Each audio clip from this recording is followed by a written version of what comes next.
Here's another rule. Pursue what is meaningful, not what is expedient. This is also a great thing to know, I think. That's a tricky rule. Expedient might be, we're going to have a conversation, and I want something from you. And a lot of conversations are like that, because you have a goal in mind. This is what I want from this person.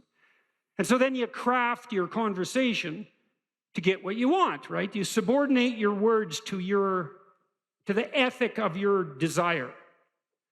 And you might say, well, what's wrong with that? Well, what do you know about what you want? Like, haven't you been wrong about that before? Or you might say, well, what's the alternative? Well, is there an alternative? Well, you have to want something from the person to even interact with them. It's like, no, you could want to see what happens. You could want to play. You could tell the truth.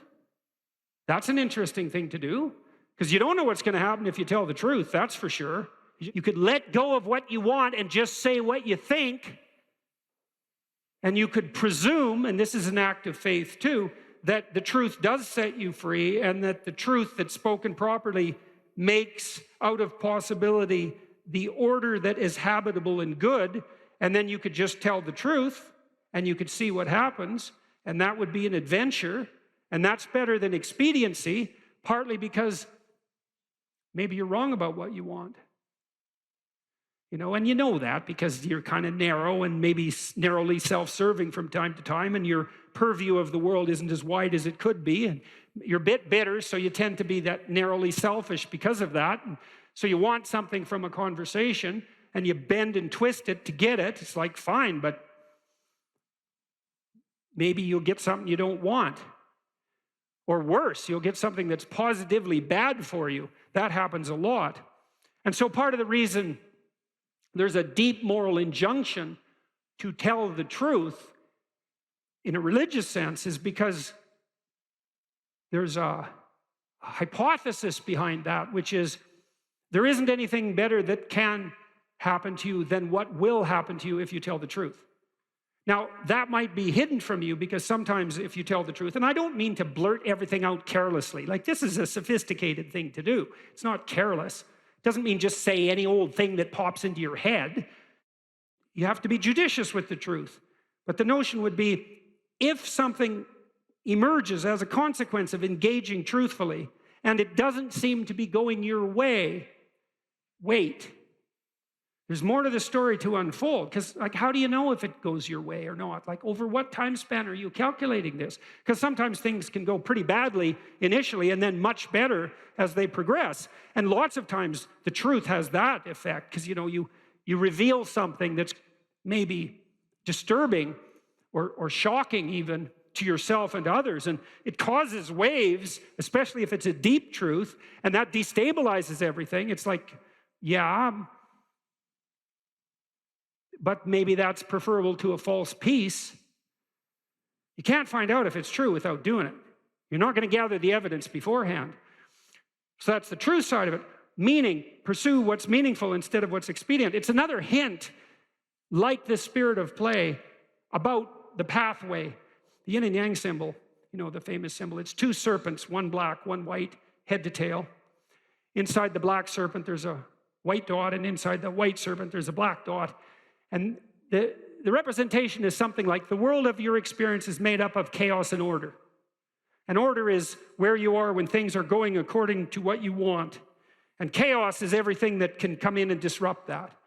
And both of those can be positive and negative. Too much order, tyranny, right? Too much chaos, nihilistic uncertainty.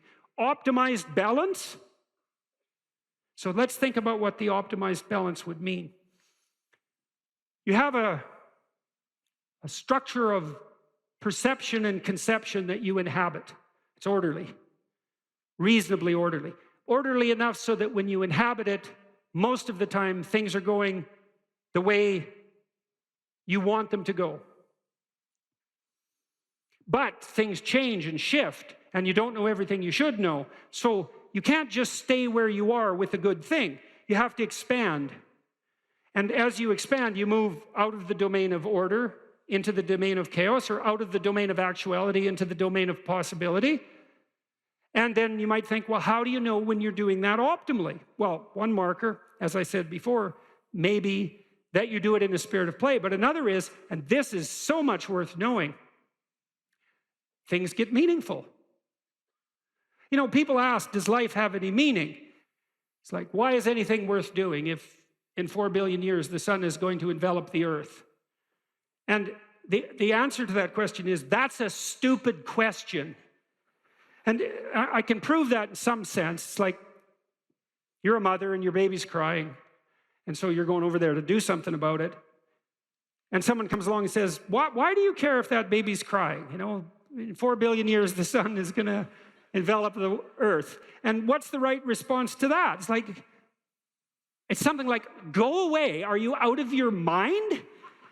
And the answer to that question is yes, you are out of your mind. Of course, you can find a time frame or a spatial frame of reference that makes everything you do pointless. You know, it's like, what is this going to matter in 20 trillion years? Well, it's like, the only proper response to that is that's not a wise time frame. Imagine you're in a concert, you know, listening to some great music, and it's got you, you know, and someone taps you on the shoulder, and you know, this is going to come to an end. And well, what's your response? Like, go away. And that's the right response to that voice in your head that does those things to you, which says, you know, you're engaged in something and a nihilistic thought comes out. Well, what's the point of this, given, you know, how unbearable the world is in the current political situation and the fact that we're inhabiting some ball of dust on the edge of some fringe part of the cosmos and that everything's dead and material. It's like, get thee behind me, Satan, right? Really. It's not a mark of wisdom.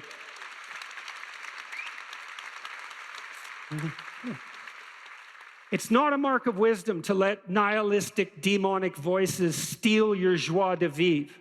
That is not a mark of wisdom. And you might object, well, at least it's not naive. It's like, yeah, cynicism might be preferable to naivety, but it doesn't hold a candle to wisdom.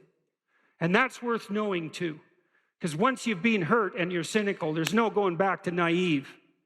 But there's no point in staying at cynical. And there are degrees of courage way beyond cynicism. And some of that is the regaining of the faith you had as a child despite your current level of wisdom. And that's something to strive for, right? That's a moral attainment. That's not a burying your head back in the sand. Quite the contrary. And so, well, back to the yin and yang symbol. Imagine you have an instinct that orients you. Well, you do, as a matter of fact. There's a reflex that's replicated at multiple levels of your nervous system, and it's ancient. If you have a nervous system as an animal, you have this reflex. And the reflex is something like surprise. You know, if I walk across the stage and I hear a loud noise behind me, I might go like this. And that would be automatic because I'm gripped by unconscious systems. And what's happening is some chaos has emerged and it stops me in my tracks because something unexpected happened. My current plan is incomplete. And then I'll turn and orient towards the place of the disturbance. And that's the beginning of exploratory behavior. And then I might run away, which might make me safe, or I might cautiously investigate, in which case I can find out what caused the disturbance, maybe rectify it, and maybe update my plan so that that sort of thing doesn't happen again. That's a better approach. Without it. Assuming you want to get better, there's usually something you can figure out that would constitute a step towards some sort of concrete goal. And my presumption, it's a behavioral presumption fundamentally, is that small accruing gains that repeat are unbelievably powerful. You can tyrannize yourself into doing things, but I wouldn't recommend it. What I would recommend instead is that you ask yourself what you're willing to do. It's a really effective technique. It's like a meditative technique. So, for example, you can get up in the morning and you can think, well, you know, I'd like to have a good day today, so I'd like to go to bed tonight without feeling guilty because I, didn't do some things I said I was going to do, and I'd like to have kind of an interesting day. So you got to fulfill my responsibilities, and I want to, enjoy the day. Then you can ask yourself, well, what would I have to do in order for that to happen that I would do? And the probability, if you practice this for 3 or 4 days, is your brain will just tell you, it'll say, well, you know, there's that piece of homework that you haven't done for like 3 weeks, you should knock that sucker off because it would only take you 10 minutes and you've been avoiding it and torturing yourself to death for 72 hours straight. And say, well, let's figure out what your aims are. You got to have some aims, whatever they are. And they might say, well, I'm so depressed I don't have any aims. And then I say, well, pick the least objectionable of the aims and act it out for a while and see what happens. Because sometimes your emotional systems are so fouled up that you have to pretend, you have to act the thing out before you can start to believe it. Life can be meaningful enough to justify its suffering. I thought, God, that's such a good idea. Because it's not optimistic exactly. You know, some people will tell you, well, you can be happy. It's like, those people are idiots. I'm telling you, they're idiots. There's going to be things that come along that flatten you so hard you won't believe it. And you're not happy then. And so if life is to be happy, well, in those situations, what are you doing? Why even live? But life isn't to be happy. If you're happy, you're bloody fortunate, and you should enjoy it. You should, because it's the grace of God, so to speak. People know when they're doing something meaningful. They can tell. So why the hell don't they do meaningful things all the time? It seems obvious. You could do it. I mean, it's hard, you know, because other people want you to do other things, and it's a struggle, but everything's a struggle. Oh, I get it. I see why. It took me about 10 years to figure this out. People have a choice. Choice number 1. Nothing you do means anything. Well, that's kind of a drag, right? It's meaninglessness of life and all that, existential angst. You know, that's kind of a pain. But the upside of nothing that you do is meaningful is you don't have to do anything. You've got no responsibility. Now, you have to suffer because things are meaningless, but that's a small price to pay. The alternative is everything you do matters. Really. If you make a mistake, it's a real mistake. If you betray someone, you tilt the world a little more sharply towards evil rather than good. It matters what you do. Well, if you buy that, then you can have a meaningful life. But there's no mucking around. It means responsibility. It means that the decisions you make are important. It means that when you do something wrong, it's wrong. Well, do you want that?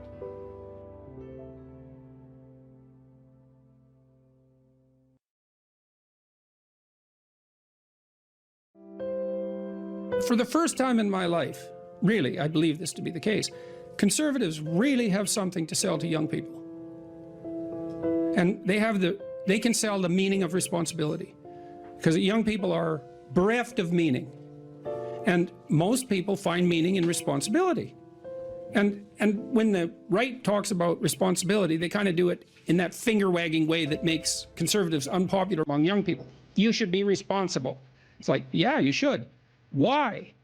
Well, because your life is chaotic and meaningless, and you're stuck in this juvenile surreality, and it's really painful for you, and you're anxious and aimless and goalless. And then you look at people who have a life, because maybe you could have a life, and you think, well, what does that life consist of? It's like, well, you have a committed, intimate relationship. There's one. You have friends that you're honest with and playful with. Mm-hmm. So you have a group of friends. You have a job or a career. No, you learn how to use your life, your time outside of work in a productive, engaging way. You regulate your susceptibility to the multitude of hedonistic temptations that are in front of you. You pay some attention to your mental and physical health. You make a goal, some goals for the future that are concrete. Well, there's 7 things you can do. They're all responsible things. Why? Because then your life will have some meaning. Now, you might say, well, what's the ultimate meaning? It's like, get those things straight first. They're not nothing. And maybe you won't be so damn miserable and bitter and resentful and angry and aimless and anxious and frustrated and disappointed and then ashamed if you had 5 of those 7 things going well.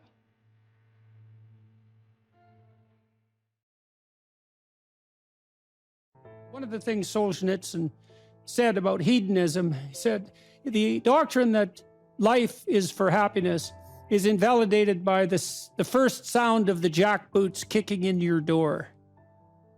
And so then the question is, well, what do you do in the face of suffering when your philosophy is hedonic, is hedonistic? And the answer is collapse. And that means that happiness as an aim is shallow and weak. It cannot withstand suffering. Obviously, because when you're suffering, you're not happy. And if the purpose of life is to be happy, then when you're suffering, your life has no meaning. And then if you're suffering and there's no meaning in the suffering, then you're really suffering. That's really hell. But then you think, and this is something that's really heartened me. I talk to my audiences, especially to the young men. I say, look, first of all, don't aim at being happy, because that's just not going to work, especially when the storms come and barbarians are beating at the gate. You can just forget about that. And there's going to be times in your life where you're suffering so much you can't believe it. And so you're going to need something a hell of a lot more robust than happiness to get you through that. And then you might say, well, what's more robust than happiness? Or maybe even what's more robust than pain? And then you could say, well, how about adventure? How about adventure? How about we go out and sail the uncharted seas, you know? How about we go and, Jesus, I talked to a guy the other day. He's a driver for me down in Nashville, where I am, ex-military guy, special forces guy, tough as a bloody boot, now works as a cowboy out in Montana, you know, a real character, perfect bloody American archetype. He knew he wanted to be in the special forces when he was 5. So I talked to him for like half an hour trying to figure out what motivated him, you know? And he told me probably 10 stories about his life, all very colorful and deep anecdotes, battle and rescue and physical privation and discipline. And every 10 minutes he said, I was looking for a new challenge. And then I was looking for a new challenge. And then I'd already done that, so I was looking for a new challenge. And for him, life was nothing but a sequence of impossible mountains to climb. And that's exactly what he wanted. And that's what I think we all want. You know, in the story of Abraham, when Abraham is perfectly happy in his father's tent, eating peeled grapes and, you know, having his diapers changed, even though he's 80 years old. And God calls him out to adventure. And it's very catastrophic, right? Because Abraham encounters tyranny and starvation and war and conspiracy to steal his wife and his own proclivity to lie cowardly. And this is all like that's his first sequence of adventures. And you think, well, what the hell's going on here? It's certainly not the case that God called him out to be happy. And I think the right moral to draw from that story is that God, so to speak, has called us out for something far greater than mere happiness. So much greater than happiness that happiness pales in comparison. He's called us out for the adventure of our life that's of sufficient moral integrity to justify the suffering. And that's something. And if you tell people that, if you let them know that, you know, well, that makes them stand up and cheer, eh? Because deep in their heart, they know that's true. They're hearing that spirit of adventure calls you to be a patriarchal despoiler of the planet. And that demoralizes young men. And that's, of course, exactly the point, because demoralized young men aren't oppressors, although, yes, they are. And they're not despoilers of the planet, although, yes, they are. And so happiness, it's like, you know, that's just, happiness is a side effect of moral venture, you know, and if it comes along, you should be bloody thrilled. But as an aim, it's for narcissistic 3-year-olds as an aim.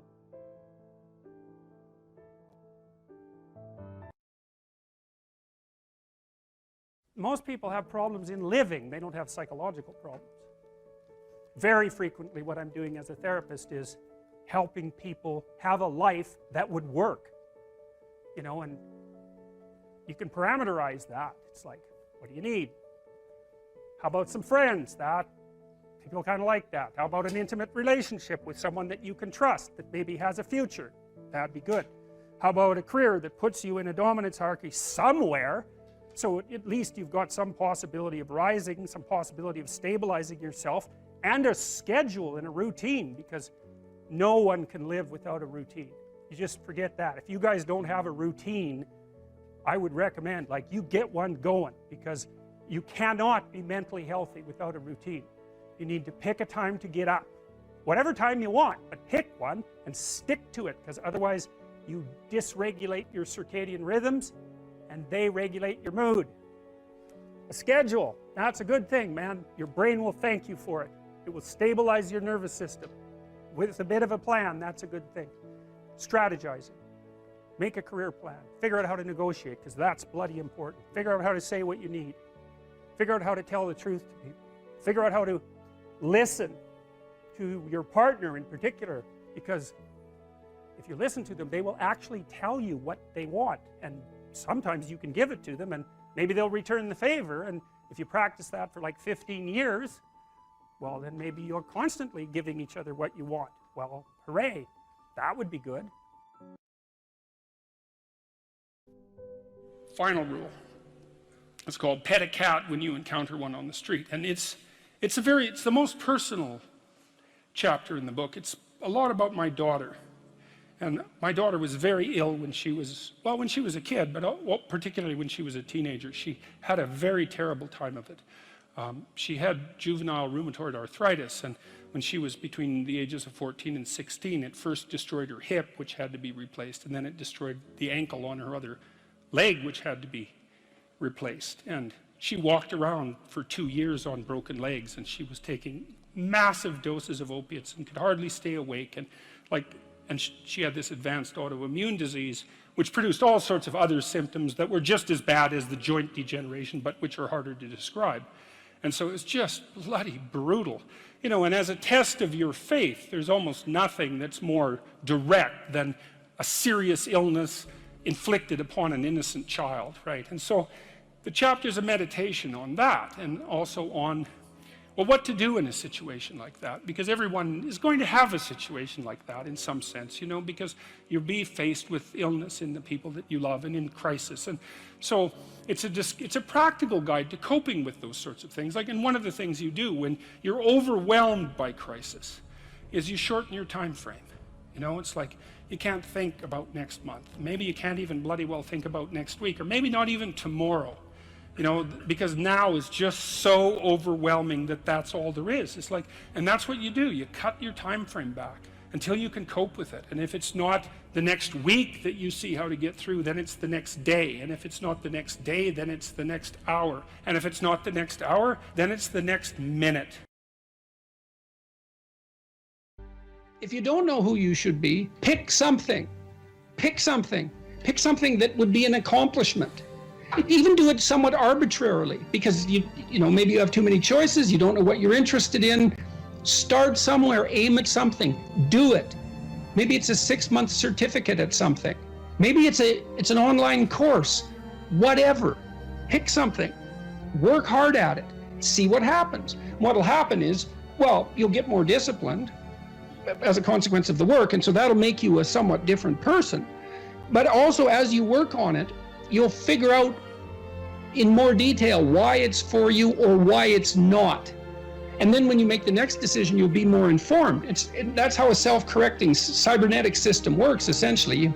You establish an aim and you move towards it. As you move towards it, you gather information. That may shift your aim, but you have to move towards the aim. So in essence, even if you don't accomplish what you set out to do, that the lessons along the way, that is the higher lesson at some level. Yes, well, and you, let's say you should try to accomplish it, but I say, let's say, well, you get halfway through it and you think, I really know this isn't for me. Then you might say, well, how do you know you're not just copping out? Yeah. And I would say, well, you can set up a check against that by swearing when you start something that you won't switch it except for something more difficult. And then, because, you know, everybody has that tendency to rationalize their procrastination, and that's a good way of protecting yourself against that. It's like, I can quit this, but I have to have a better plan that's more difficult, and I can jump into that. And this is also associated with something like the necessary minimum of respect for tradition. If you pick a goal, it'll be a goal that's a social institution of some sort, virtually, with virtual certainty, because it has to be valuable to other people to be valuable, generally speaking.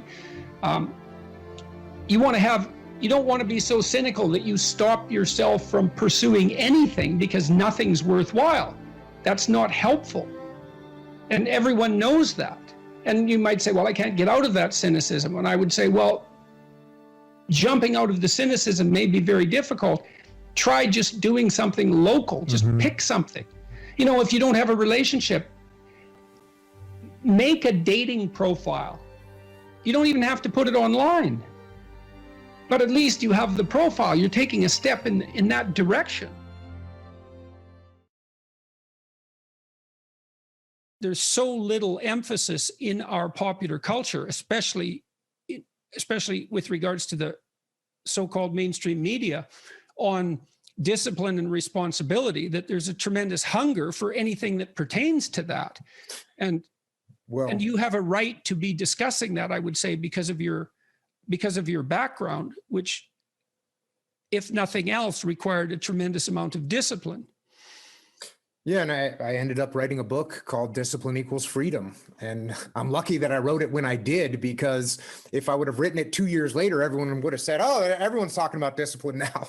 So yeah, discipline, absolutely. Discipline does bring you freedom in life. And that's something that I kind of figured out over time. I didn't. Well, so what do you mean by that? Like, how did you figure that out? And what do you mean by that? Because they're often, and you know, the classic sort of, what would you call it? Romantic rebel is someone who is free from excessive order, let's say.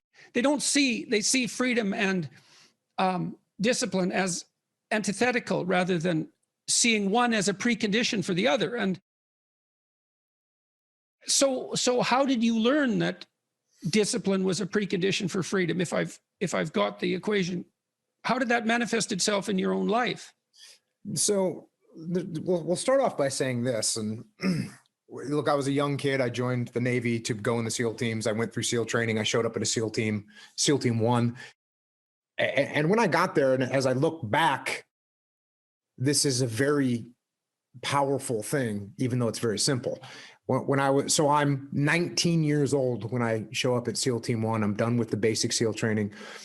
And I have a goal in my head, which is this.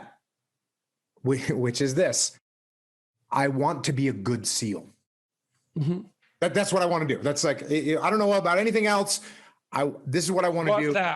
I want to be a good SEAL. That's what I want. I want to be a good SEAL. And so as a 19-year-old with all kinds of energy, and we haven't talked about my childhood yet, but I was kind of like a very rebellious kid. When you talked about seeing a kid that looked like you could have handed him a club or a battle axe and he would have probably been feeling a little bit better, I was like that. I was constantly looking around for a club or a battle axe because that's what I felt like I needed to do. And it was beautiful because I was running around the woods as a young kid playing Army. And I just went and actually played Army. That's what I ended up doing. So I never really had to force myself into some mold that I didn't want to be into. So I got to SEAL Team 1, and now I just want to be a good SEAL. That's what I want. And so now that starts steering some of my decisions. And for the most part, it steered my decisions in a decent direction. Now, there were some times where, as I look back now, what I thought was a good SEAL was a little bit off, but luckily it wasn't 180 degrees off. It might've been off 30 degrees or 40 degrees. Right. And as I got older and more mature and I figured out more about what that ideal should look like to me, and I could keep chasing that ideal, that was good. But even to be a 19-year-old kid with a 70 or 80 degree corridor to move forward in is not a bad thing. No, it's a gift. It's a gift. Exactly. Mm-hmm. So then I'm looking around at other SEALs that were older than me and more senior to me and trying to figure out which one of those guys is a good SEAL. Yeah. And what I realized was that the guys that were working harder, for the most part, were good SEALs. Now there's just some people that are just way talented. Right. And they could show up, 3 minutes before a run or 3 minutes before we do a shooting competition, and they could just walk through it. No problem. Right. And that's great for them. It wasn't me. I'm not that great at anything, but I saw other guys that might not be great at anything either, but they worked hard. They showed up to work early. They did the drills that they were supposed to do. They had discipline. And when you have has amalgamated statistics, and I hope I get this right, but it's approximately correct. If you work 10% longer hours, you make 40% more money. Right. And so, and I think your comments about talent are also dead on. It's like in any field of enterprise, there are people who are phenomenally gifted. And then if they work really hard, they're even more phenomenally gifted, right? Those are the people who break records. But that talent apart, hard work actually works, and with virtually everything. It might not make you the best at whatever it is you're pursuing, but it will certainly make you better than you are. And then I have this new book. I hope you got a copy, because did you get a copy? Okay, so I'm bringing it up for a particular reason. I have a chapter in this book called, well, there's two that are relevant. Imagine who you could be and then aim single-mindedly at that. That's one. And then the course, or what would you call it? A complementary chapter is work as hard as you possibly can on one thing and see what happens. And that's also predicated on this idea that discipline is a precondition to freedom. So you were fortunate, like you had this goal, right? So that meant you had a goal, which is a really big deal, because you could learn about goals. You had a sense of a higher mode of moral being, that I would rather be a good SEAL than the person I am now. Well, it's a code of behavior and a way of perceiving. So there's an ethic in that. And then you said as well, your conception of what good SEAL meant changed as you matured. But that's also fine. It wouldn't have changed unless you would have pursued that initial only partially accurate goal. And so that's also a really good thing for people to understand, is like, if you don't know what you're doing, aim at something. Is it the right thing? No, but it's better than just shooting randomly. So you aim at something, and then as you aim and you move towards it, you're going to find out why you're wrong. And then you might recalibrate your aim. And that's going to happen over and over, because as you move towards a goal, it recedes or it broadens, or it recedes and broadens. And otherwise you'd run out of things to do. It's very helpful for people to hear that they should make themselves competent and dangerous and take their proper place in the world. Competent and dangerous? Mm-hmm. Why dangerous? Because it's the alternative to being weak. And weak is not good. The people who shoot up the high schools, they're weak. They're weak. How is it good to be dangerous? Because it makes you formidable. And life is a very difficult process. And you're not prepared for it unless you have the capacity to be dangerous. That doesn't mean that you should be cruel. It doesn't mean any of that. There's a statement in the New Testament, the meek shall inherit the earth. But the meek isn't well translated. It means something more like, those who have swords and know how to use them but keep them sheathed will inherit the world. That's a way better way of thinking about it.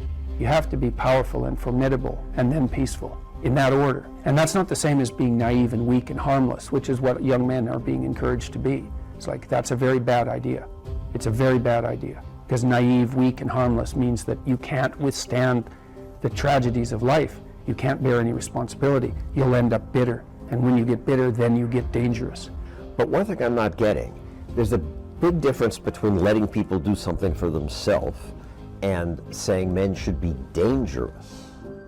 By dangerous, that implies I should be ready to threaten someone, to hurt somebody. No, you should be capable of it. But that doesn't mean you should use it. There's nothing to you otherwise. Like, if you're not a formidable force, there's no morality in your self-control. If you're incapable of violence, not being violent isn't a virtue. People who teach martial arts know this full well, right? If you learn a martial art, you learn to be dangerous, but simultaneously you learn to control it. Both of those come together. And the combination of that capacity for danger and the capacity for control is what brings about the virtue. Otherwise you confuse weakness with moral virtue. I'm harmless, therefore I'm good. It's like, no, that isn't how it works. That isn't how it works at all. If you're harmless, you're just weak. And if you're weak, you're not going to be good. You can't be, because it takes strength to be good. It's very difficult to be good.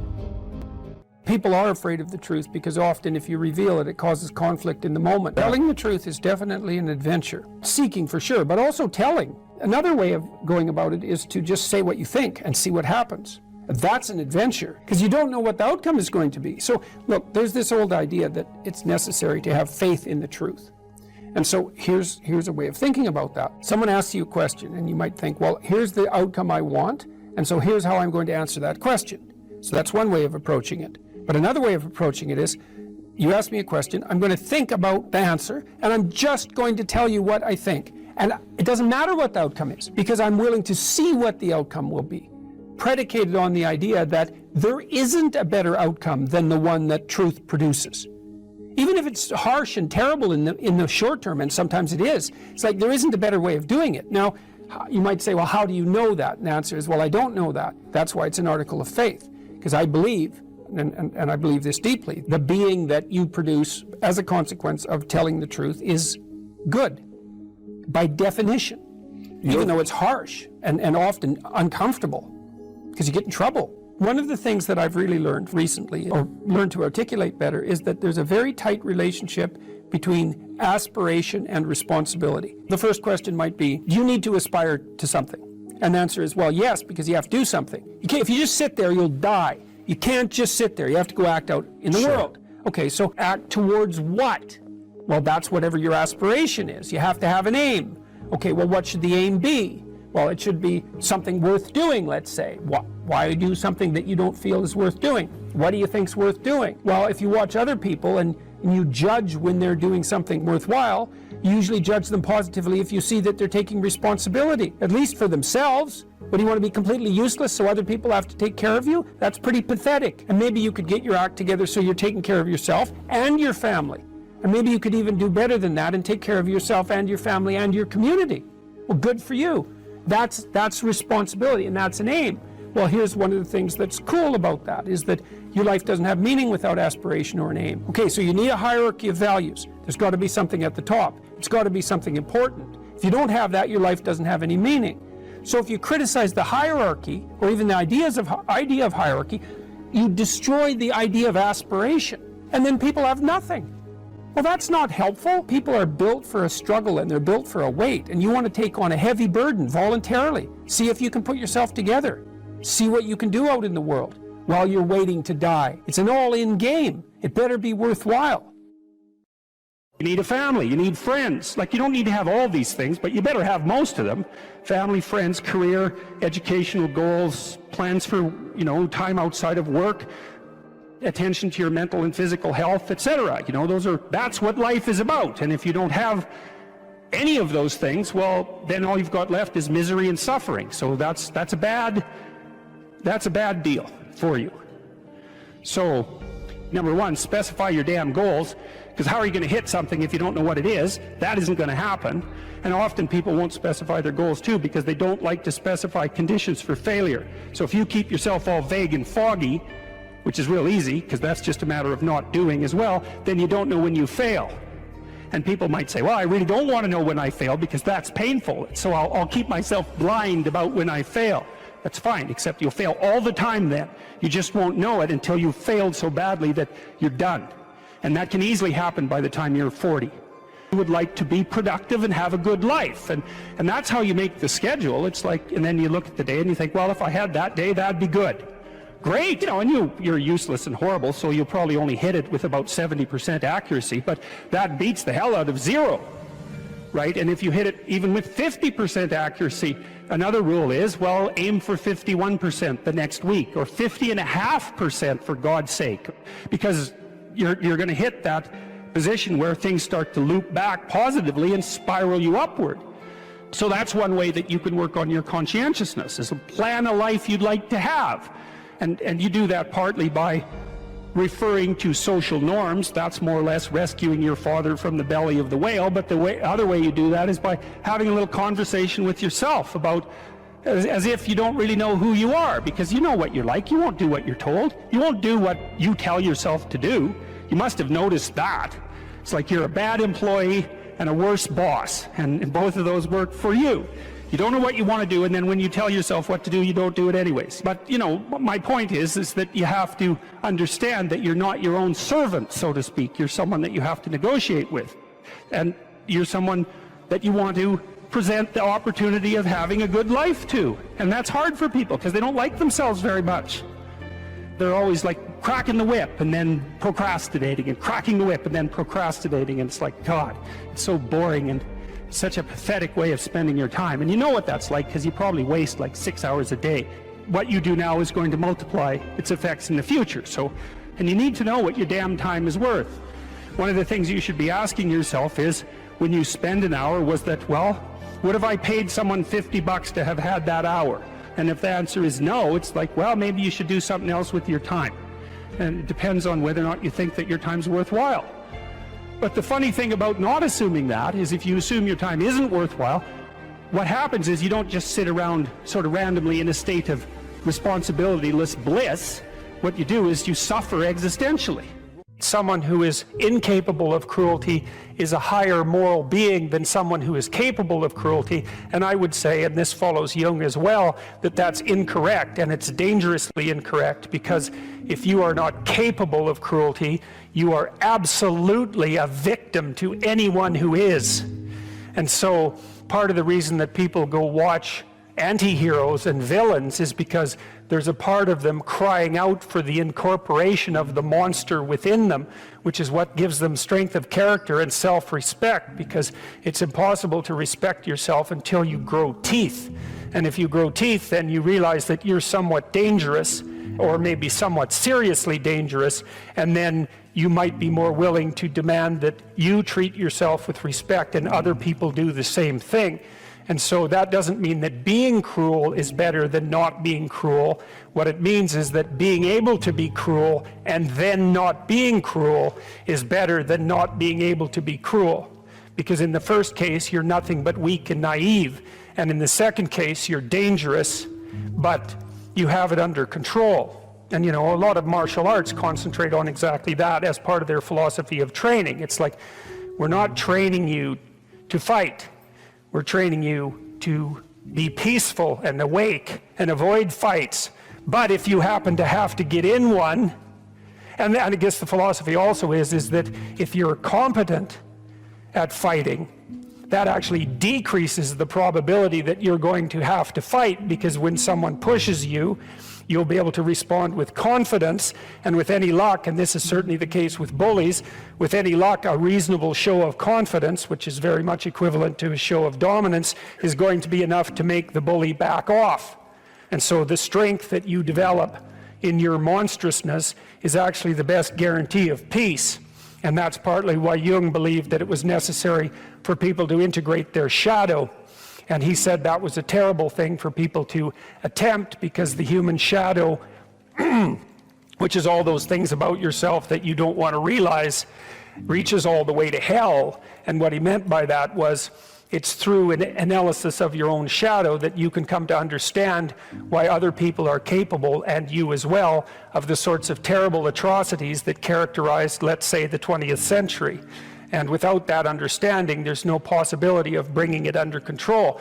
When you study Nazi Germany, for example, or you study the Soviet Union, particularly under Stalin, and you're asking yourself, well, what are these perpetrators like? Forget about the victims, let's talk about the perpetrators. The answer is, they're just like you. And if you don't know that, that just means that you don't know anything about people, including yourself. And then it also means that you have to discover why they're just like you. And believe me, that's no picnic. So that's enough to traumatize people, and that's partly why they don't do it. And it's also partly why the path to enlightenment and wisdom is seldom trod upon, because if it was all a matter of following your bliss and doing what made you happy, then everyone in the world would be a paragon of wisdom. But it's not that at all. It's a matter of facing the thing you least want to face. What sort of life would you have to have so that you could bear your suffering nobly? That's a good question to ask yourself. Now, and so we had people just write for 15 minutes. If you could have what you wanted, needed, what might that look like? And there's an instruction there too, is do it badly. Because what the hell do you know? And besides, your vision's going to change as you progress through your life. And so you're not going to get it done perfectly, but that's okay.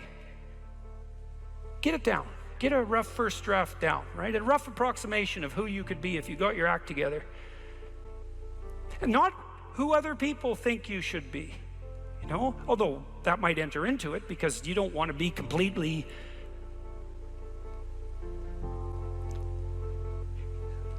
You can't be who you are properly and ignore the fact that you're embedded in a social context. And so you have to take the fact that there are other people into account. And it doesn't mean be who your parents think you should be either, even though that's another source of information that you might want to consider. It's a deeper question. It's like, what would actually motivate you? And you might think, well, I could never have that. It's like, that's not the question that's being addressed here. Although I would say, there's no sense floating off into some kind of impossible juvenile fantasy. And we're making an assumption that you're taking the question seriously and that you're going to remain within the bounds of what you regard as sanely reasonable. So that's the first part. Second part was the opposite of that. It's like, okay, now you've specified a goal, where the goal is, in some sense, both your character and your life. And you've specified that rather vaguely. You only had 15 minutes to write about it. And that's a good thing, because now you have something to move toward. Now, I could tell you this technically. This is an interesting thing to know. People say they want to be happy. That's not true, by the way. If you investigate what people mean when they say they want to be happy, they say, I just want to be happy. It's a very funny phrase. It's, what do you mean, just? Like, there isn't anything harder than that. So you can't just say just, that's all you want. You just want to be happy all the time. That's all it would take. It's like, good luck with that. That's not going to happen. So you can get rid of the just. And then, I want to be happy. Well, maybe. Actually, what people really mean when they say that is they don't want to suffer and be miserable. So really what they mean is they don't want to experience excess negative emotion. And you can find that out if you carefully question people and carefully analyze the answers. You find out they're actually more concerned about avoiding the catastrophic negative than living in a world of hedonistic delight. Now, you also find that while avoiding the catastrophic tragedy, they wouldn't mind having a little bit of hedonistic delight.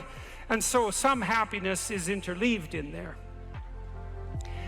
Then you might ask yourself, to the degree that people do want hedonistic delight when they're being happy, what does happy mean? And you might think, well, happy means getting what you want. Happy is how you feel after Christmas dinner. It's like, no, that's asleep, right? That's content and asleep. Now, that's a form of contentment, but it isn't really what people mean when they say that they want to be happy. The happiness that people refer to when they talk about happiness has more to do with enthusiasm. And enthusiasm is an interesting word because it means, it's entheos. It means to be inspired. Inspired is in spirit. It means to be imbued with the Spirit. Well, enthusiastic is to be imbued with the Spirit of God, interestingly enough. And we'll return to that. When do you experience the positive emotion that's associated with happiness? The answer is, not when you've attained a goal, but when you're pursuing one. So you're set up. Your positive emotion is associated with movement forward.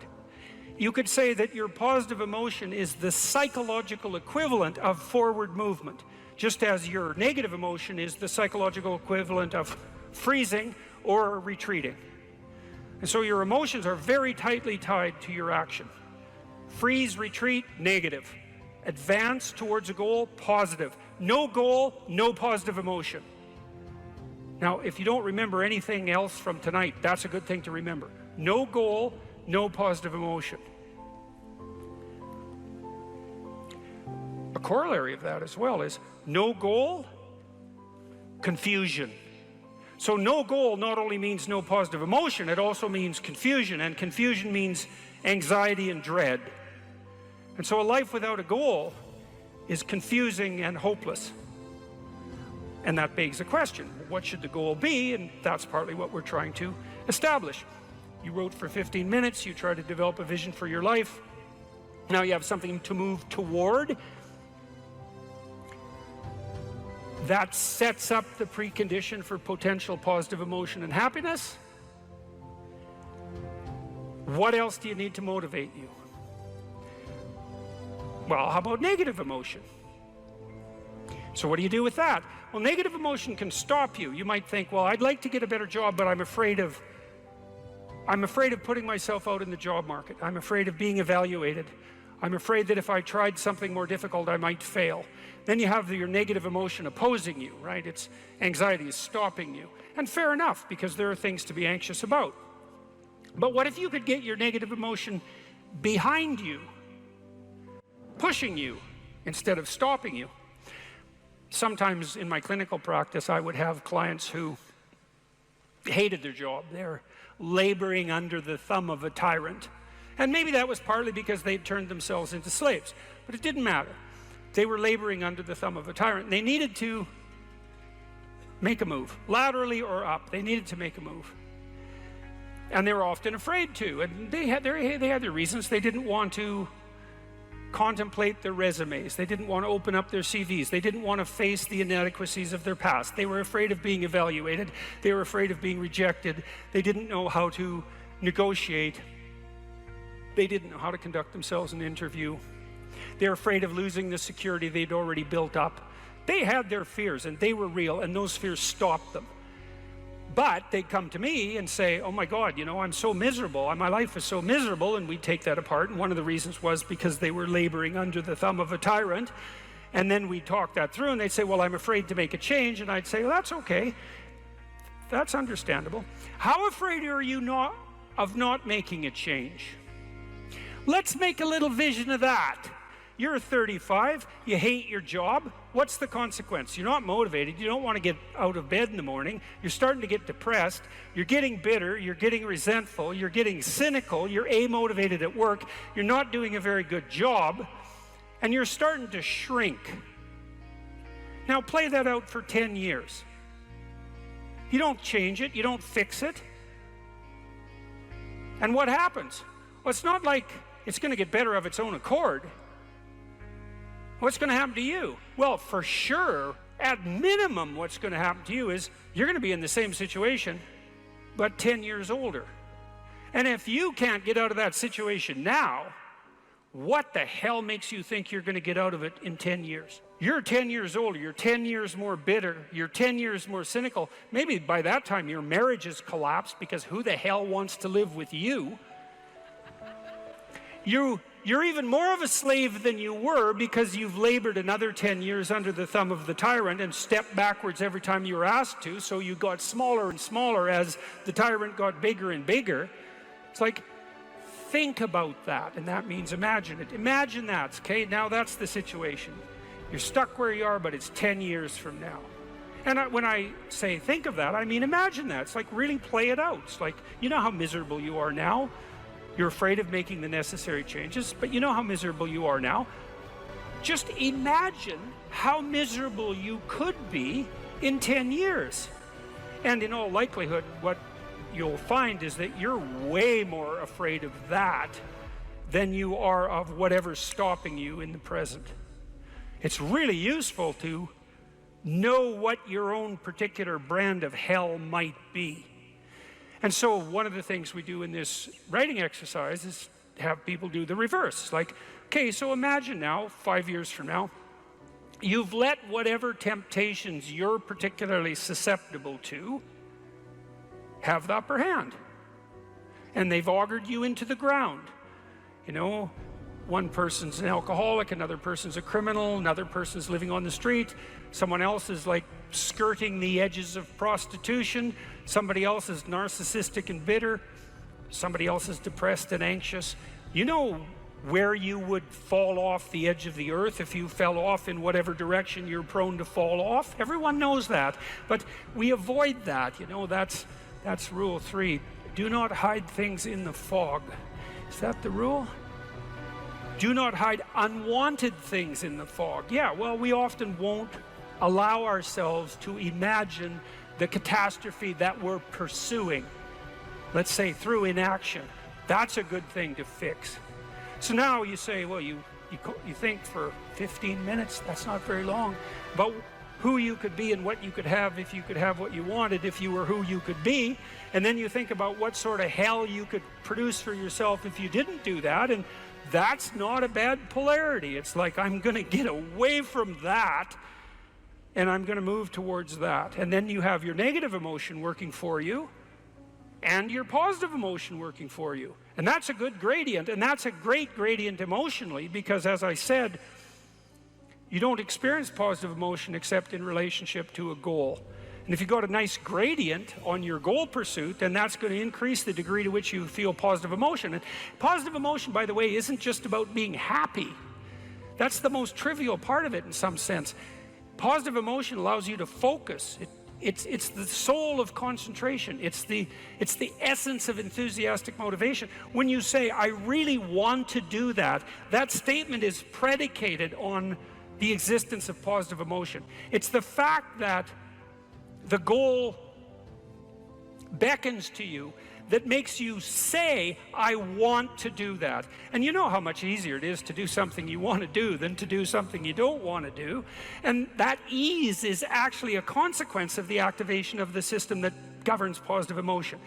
And you might ask yourself, well, how powerful a system is that? And I would say, well, almost all of the drugs of abuse that people are most prone to abusing are abused because they activate the positive emotion system. So cocaine, methamphetamine, heroin is also a painkiller, but it has a psychomotor stimulant element. That's the technical term for the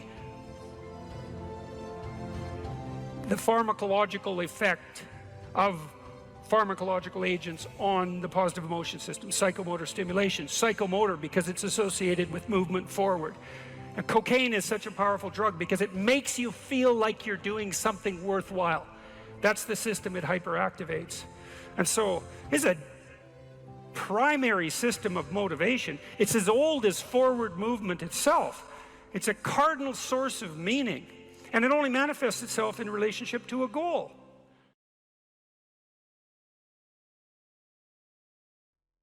Yeah, well, we're not animals in a zoo. Like we're not camels in a zoo. We're not herbivores, you know. And just because we have enough straw doesn't mean we're going to lose our unbelievable capacity for destructive creation.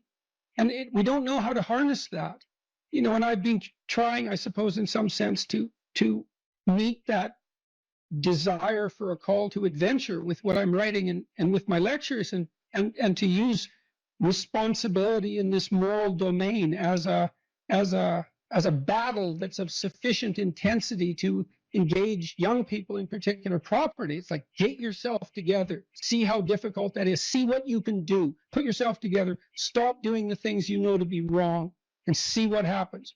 Put yourself together. And there's been an unbelievable response to that. And I think it's harmless in some sense, or as harmless as such things can be, because it is focused. It's like, change you. Leave the other people alone. Or if you want to change them, maybe you can do it through example. You know, but they're not the problem. You have enough problems with yourself. It's like, well, what are you complaining about? You've got enough to eat. It's like, fair enough, you know, who wants to starve, right? And so it's even hard to fight against. Well, I should be grateful for that. And yes, you should, but it's not enough. And you think about where we came from, our ancestors, what they struggled against, and from the time we were, you know, from our animal forebears all the way up to where we are now, whatever we're made for, it's not Twinkies and TV. You know, it's not willful blindness and the comfort that brings. It's not enough. And so we need this adventure, and that's something we're going to all have to contend with, because if we don't get the adventure right, then we'll get it wrong, and it'll lead us in terrible places. One of the things I've said that people have repeated many times, and that it's in memes, and you can buy it on, you know, merchandise items and that sort of thing. A good man is a very dangerous man who has himself under control. And no one ever says that. So you say to young men, look, like, your job is to be as dangerous as you possibly can be in every possible direction, and to control that, right? Not to be harmless and slothful and contemptible even in your own eyes. And that way you get the power of the shadow. You don't have to dispense with the anger and the aggression. You can integrate it. And that's way better. I mean, I had a remarkable conversation with Jocko Willink.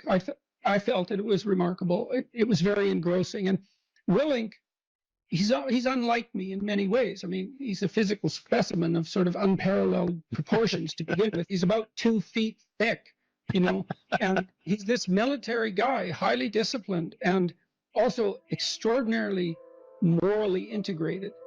And he's an admirable person because the danger is right there under the surface. But he has it rather than it having him. And we're uncomfortable with the idea that that's the proper route for socialization. We try to teach our children that only, you know, cooperative games are acceptable. And they know in their hearts that that's a complete bloody lie. It's not technically sustainable. It's not even conceptually correct. I'm not saying I've solved it. I talk to Bjorn about this a lot. It's like, I love your message. Wouldn't it be wonderful to eradicate absolute poverty? And he does this great job technically of rank ordering global concerns, doing a cost-benefit analysis that's methodologically rigorous and saying, look, we can devote money here. We'll get a 20-to-1 return, mostly in child nutrition, as it turns out. Couldn't we do an immense amount of good with targeted spending? And the answer is clearly yes. We could eradicate child poverty in the next 15 years. We probably will. We could do great things, but we don't know how to sell it. And that's a huge problem. I've never had more of a response from a crowd than when I draw a relationship between responsibility and meaning. Without fail, that brings the crowd to silence. And it's because that connection hasn't been made explicit sufficiently, I would say, is that we find meaning in responsibility. And there is a messianic call that's embedded in this. And you can translate that into get yourself together, see what you could become. And, you know, much of Beyond Order is exactly that. It's push your limits, move beyond yourself, discipline yourself, but move beyond that discipline. Don't let that order constrain who you could be, because it's not a high enough order yet. And I would say it looks like that is attractive to young people, and perhaps specifically to young men, but not only to young men, and not only to the young. So, well, that's a problem that we have to address is, you know, we are doing a lot of things right, but it's not romantic enough. The clinical experience and my lecturing experience has been unbelievably positive in the main. And the clinical experience was positive because I was always on the side of the part of the person that was oriented towards their own health and improvement. That was part of our contractual pact. I'd often make that explicit. It's like, I'm not here for unconditional positive regard. I'm on the side of the part of you that wants everything to be better, and we're going to discover where that is, and we're going to work to facilitate it. And people loved that, and it was so gratifying to engage in that work. It was constantly positive. I worked with a huge variety of people, from people who had nothing, no gifts, and were just off the edges of the world, to people who were unbelievably talented and gifted, the whole gamut. And that was absolutely wonderful to see that range of people. And the lecturing has been the same way. Like the lecture tour I did was immensely positive, too much positive even. You wouldn't think that would be possible, but it is possible. And I'm very positively oriented towards human beings in the main, despite I think we're great, flawed and terribly, but no wonder. No wonder. I mean, the burden we bear is absolutely, it's absurd. The existentialists made much of that. We have an absurd existence. We're aware of our own mortality. God, and we're animals. We're aware of our own mortality. What a burden. And yet here we are. And much of the time we're not corrupt and horrible. It's a miracle. So, you know, it's a word of encouragement. And that's what people are responding so positively to in a time where everyone is told this story that, you know, human activity is all a struggle for power, and that we're fundamentally a destructive force, and that we should rein ourselves in. And I'm not selling that message. It's a word of encouragement. You could be more than you are, and wouldn't that be great for everyone, including you?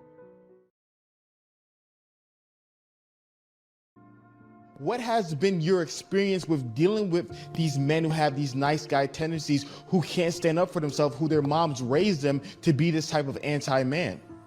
Yeah, well, sometimes that can also be temperamental, right? Because if a man happens to be high in agreeableness, this is also true of women. They're much more conflict averse and they're nicer in their temperament. So if you get an agreeable boy, let's say, who also has a doting mother, then you might have that problem. There's other ways of having that problem, but that's one way. Well, when I saw people like that in therapy, they were often resentful and angry and passive aggressive and getting in their own way, often to spite, whoever was doting on them, let's say. And so the first thing I would do is listen to why they were there, and then start to unpack that anger, and then start to work with the individual to figure out how to voice that. You have to separate out what's old history and useless and what's just narcissism and infantilism from genuine concerns. But if you listen to people, they will sort that out for themselves. That's one of the cool things about being a therapist, is if you listen, that happens more or less by itself. And then as a behavioral psychologist, maybe someone like that would need a raise, but would be afraid to ask their boss. Well, we just practice that. It's like, okay, well, first of all, why should your boss give you a raise? Like, there might be good reasons. He doesn't want to lose you because you're a good worker. Well, are you a good worker? And if you weren't, well, we'd solve that problem. Put yourself in a position where you deserve the raise. Okay, well, now you're too timid or you're too unskilled, because you have to differentiate those two things too, because some people who can't stand up for themselves actually don't know how, whereas others are afraid, and some are both. And so you have to figure out, so some of it's skill training. Well, how do you actually ask your boss for a raise? Well, you tell the truth. That's the best way. You say, look, here's what I'm doing. Here's why it's really useful for you. It looks like I'm somewhat underpaid in this role. That's demotivating me, possibly. I also have other options. I think I need, 15% more, and I'm interested in moving up, and here's what I'll do for you if you do that. And so, think about it. And then if your boss doesn't do that and all that's true, well, then you should be assertive enough to find another job. Or maybe you look for another job before you even ask for the raise. Put your CV together, right? Update it so you're not afraid to look for another job. All this is strategic thinking. That was another thing that was really fun about clinical work. Most of my clients, they doubled or tripled their salaries within 3 or 4 years. They worked at it. This wasn't nothing. This was major league strategic planning. And that was true for women and men, and that's very fun to watch that happen. Think clearly about it, right? And get your act together, and you got to see what's getting in your way. So maybe you're afraid to ask your boss for a raise because if he says no, you'd have to look for a job, and you don't have your resume or CV updated. And the reason you don't have it updated is because you're embarrassed about the lacks in it, and you don't want to face the lacks because then you'd have to see how you didn't get educated properly because you were useless, and you'd have to take steps to rectify that. And it's a real mess down there, right? Yeah. The reasons you're not asking. So we'd lay that all out and then say, well, you're embarrassed about your resume. Well, update it and let's take a look at it. Okay, well, here's some holes and they're not good. What could you do to fix those? And then you break it down into small steps, right? Implementable steps. That's very practical. So that's a good thing to know. If you have your sights set on a goal, you'll move towards it if you break the steps down small enough so that even someone as useless as you will do it. And that also requires a fair bit of humility, because what you might find, especially if you're avoiding something, is that the step you are actually willing to take is so small that you're embarrassed to admit it to yourself, so you won't take any steps at all. Well, that's completely counterproductive. And the reason that's not proper thinking, let's say, or productive thinking, is that, well, small steps get bigger real fast. And it doesn't matter where you start. If you're doubling your utility every few weeks, who cares where you start? It starts to take off real quick. So you don't want to be embarrassed. You don't want to be so embarrassed by where you are that it stops you from becoming who you could be. And that's tough. It can be that's real tough. I'm not making light of that. I see exactly why people avoid, but it's not a good solution.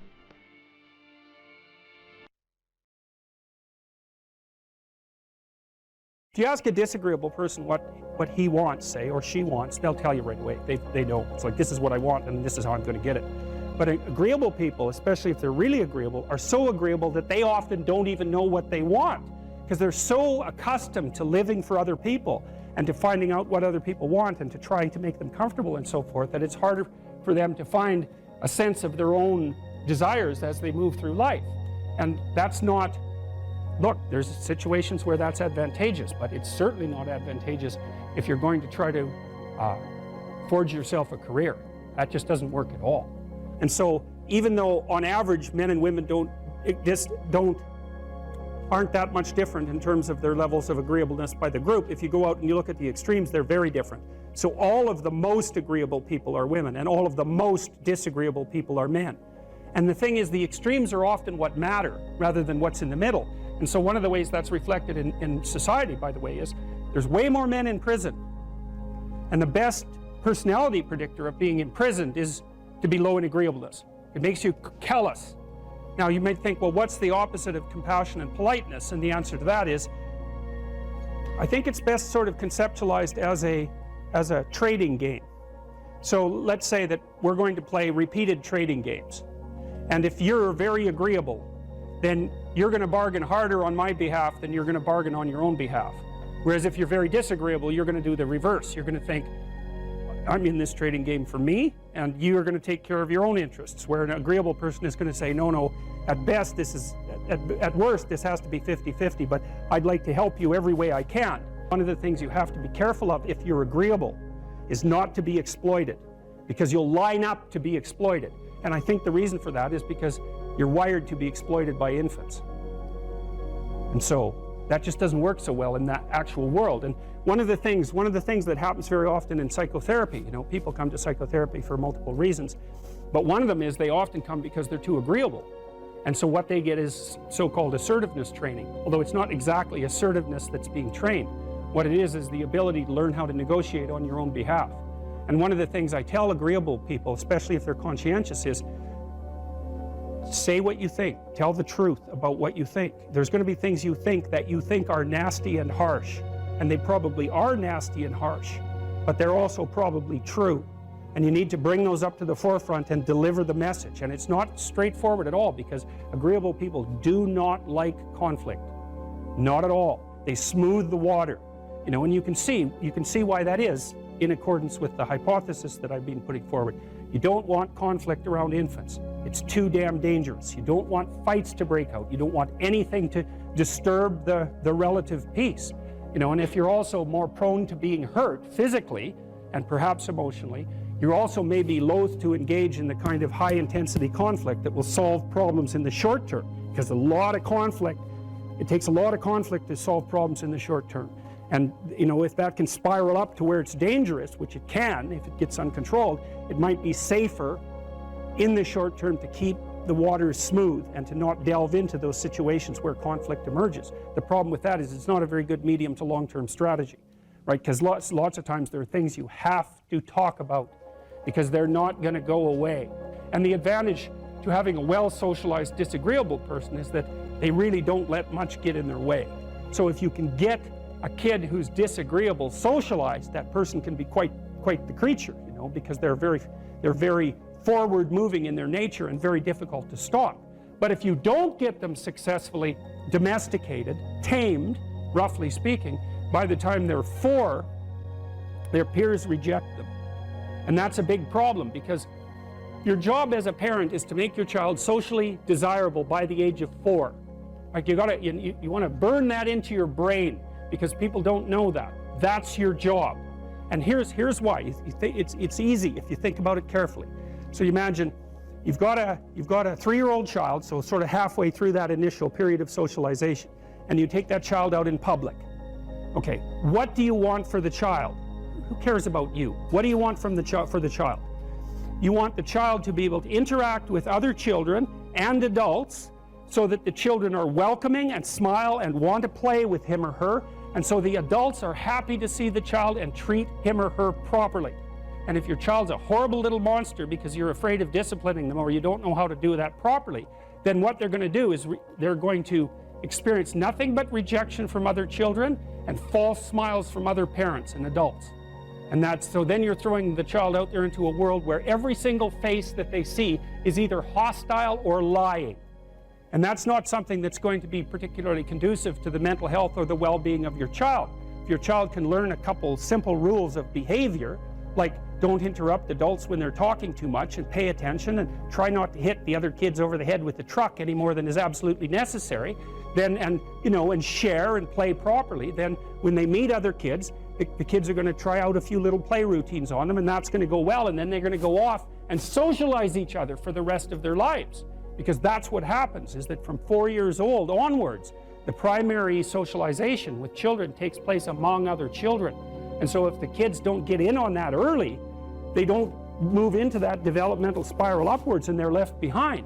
And you can imagine how terrible that is, because a 4-year-old will not play with another 4-year-old who's 2. But a 5-year-old certainly will not play with a 5-year-old who's 2, right? Because the gap is just starting to get unbelievably large. And so the kids start out behind, and then the peers leave them behind, and then those kids are alienated and outside the peer group for the rest of their life. Well, those are the ones that grow up to be long-term antisocial, right? They're already aggressive. It doesn't dip down. Now, what happens to normal boys, roughly speaking? Imagine the aggressive 2-year-old types. They get socialized, so their level of aggression goes down, and then they hit puberty and testosterone kicks in, and bang, levels of aggression go back up. And so that's why males are criminals between the ages roughly of 16 and about 25. So, and it matches the creativity curve, by the way. It's so cool. If you look at the spike of creativity among men, 16 to 25, then it starts to go down. Criminality matches that absolutely perfectly. So that's quite cool. So, and the testosterone levels raise the average level of aggression among men. It's more dominance than aggression, actually, and testosterone is by no means all bad. And then it starts to decrease at about age 25 or 26, which is usually when men stop staying up late at night, stop drinking as much, develop a full-time career, and take on the burdens and responsibilities and opportunities that are associated with a long-term partner and family. And so, well, so that's the development of what I would call predatory aggression, because I also think that the agreeableness distribution is probably something like predatory aggression versus maternal sympathy. It's something like that. So if you look at other mammals that are predators, because we're predators as well as prey animals, if you look at other animals like bears, the male bear has absolutely nothing to do with the raising of the infants. In fact, the female bears will keep the male the hell away because he's likely to kill the infants and maybe even to eat them. So there's no maternality at all in solitary male mammalian predators. It's really useful to investigate the viewpoints of people who have opposing views to yours, because they'll tell you things. Not only will they tell you things you don't know, they'll also tell you how to see the world in ways that you don't see it. And they'll also have skills that you don't have, that you could develop.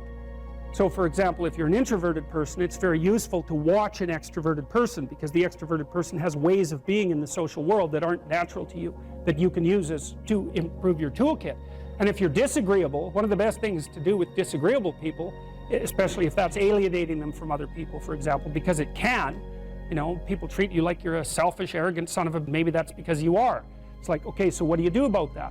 One of the most promising treatments, let's say, for that is get the person to do something for someone else once a day, just as a practice, and learn how to do it.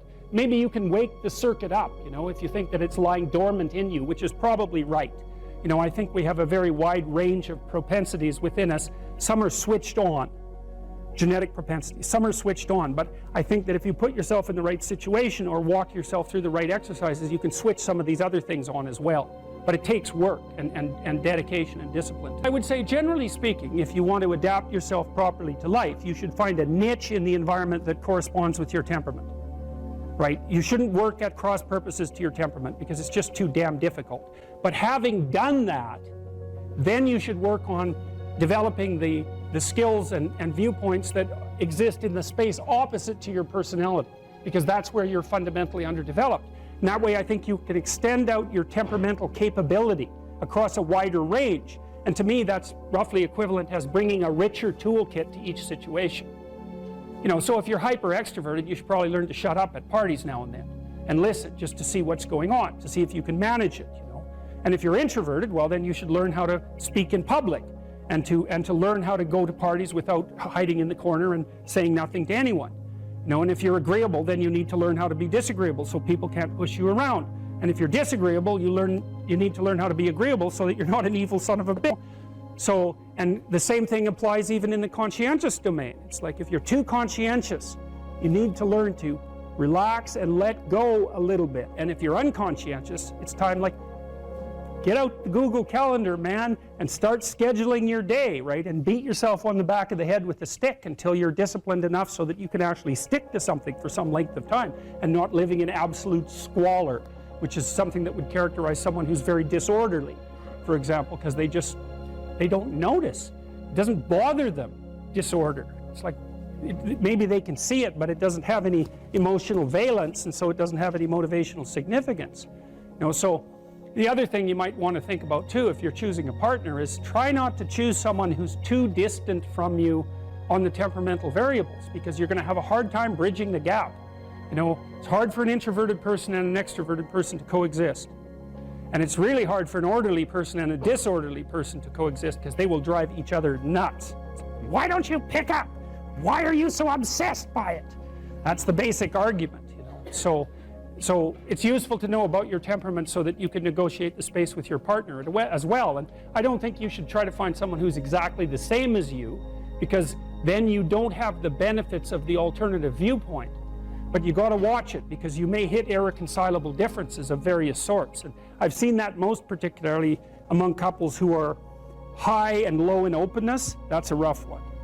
And also high and low in conscientiousness. That's another rough one, because they just cannot see how the other person sees the world at all.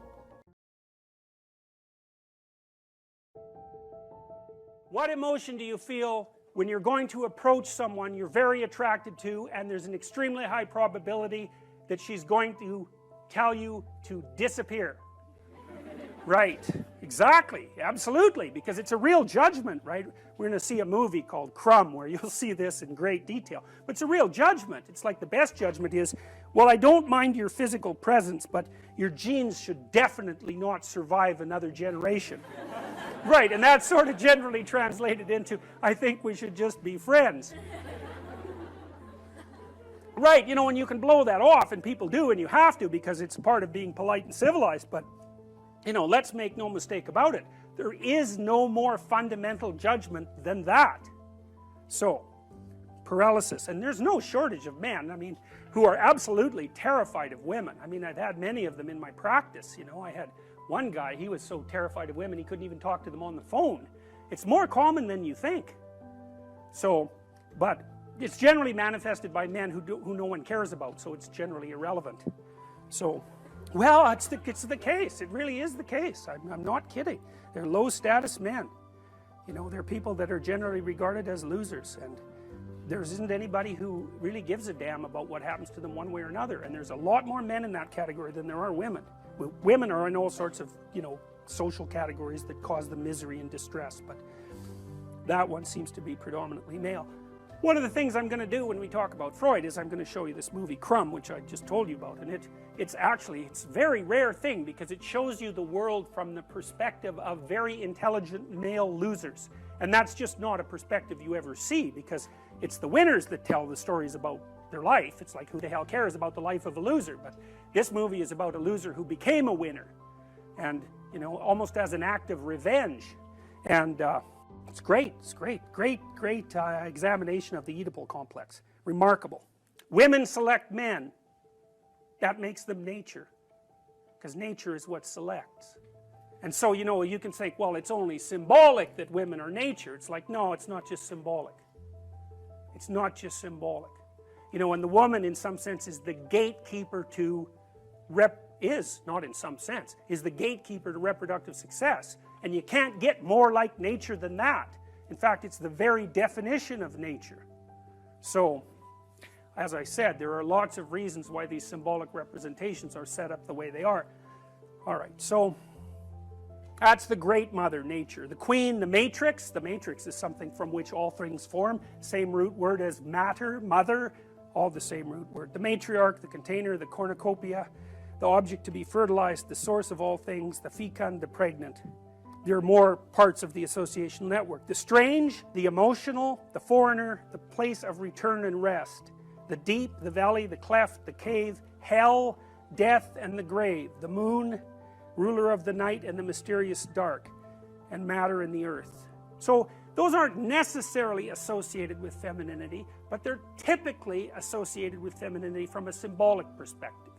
You know, so like generally, like a witch in a movie doesn't come riding out of the full bright sun at noon, right? That just doesn't happen because it doesn't make sense. It's a dark thing.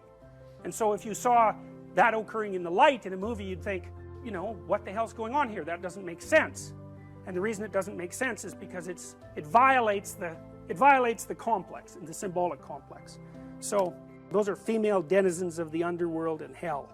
Very pleasant creatures. It's like Medusa with the head of snakes, you know. And if you ask, you know, why would a woman have a head of snakes in reference to a man? And that's really simple. I bet there are men here who know the answer to that. I don't know what you guys think about this, but I was pretty happy when I thought this up, and it took me a long time. So, if you think about the world in Darwinian terms, right, it's a struggle for survival and reproduction, which are basically the same thing. Survival is you, but reproduction is the survival of your genes. So it's a survival issue over very long spans of time.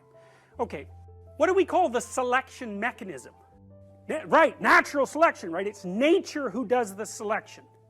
Okay, so let me tell you something that makes female humans different than female chimps. I mean, there's lots of things that do, but but here's an important one. If you look at which male in a chimp troop fathers most of the offspring, it's the dominant male. But the reason for that isn't because the female chimps sort of flock around the dominant male. Now that happens in other species, but it doesn't happen with chimps. What happens is the dominant male chases all the subordinate males away and will interfere with any sexual behavior they manifest. It'll chase them away. The females, though, are perfectly happy to mate with a subordinate male if they're in heat and they get the opportunity. So they go into heat, which is something that doesn't happen with female humans, and they really don't care who they mate with. Okay, female humans are much different than that. They're picky. So they're choosy. It's a big deal. It's a big deal that they're choosy. Women also seem to evaluate men for their fitness. Now, so, lots of men have no sexual partners and they have no children. That's not the case with women. Almost all women have one child or more. And it's a rare woman indeed who cannot find a sexual partner. Some of you undoubtedly have already experienced what it's like to be possessed by a particularly stupid idea. You know, so maybe you've grown out of one or two of the stupid ideas that possessed you, or maybe you're possessed by an attraction to someone you can't control, or you can't control your eating behavior, or you're a pushover when it comes to interpersonal interactions because you're too agreeable, or you fly off the handle and fight, and you know, none of this is really under your control. And so all of those things that manifest themselves not only in your behaviors but in your perceptions themselves, you know, they tend to take on embodied form and use you as the vehicle for their activity. So, you know, when you're thinking about something like anger, for example, think about how it works, because it's quite peculiar. What must someone generally do? How must someone generally act if you're going to be angry at them? They have to be irritating, right? You know, they have to provoke you in some way. Well, the mere fact that you perceive what they're doing as irritating or provoking doesn't ensure that anyone else would have thought about it as irritating or provoking, or that that's what they meant, or that that's what's happening. And my point is, it's very important to think about these complexes of ideas as sub-personalities, because otherwise you really don't get what they're like. If you're angry, if you have a proclivity towards anger, especially if it's an unthinking proclivity, anything that someone says might irritate you. And it isn't like they say something and you think about it and then you get irritated. It's like you perceive the person as irritating. You know, maybe it's just the way they hold their mouth or something. It can be very, very subtle.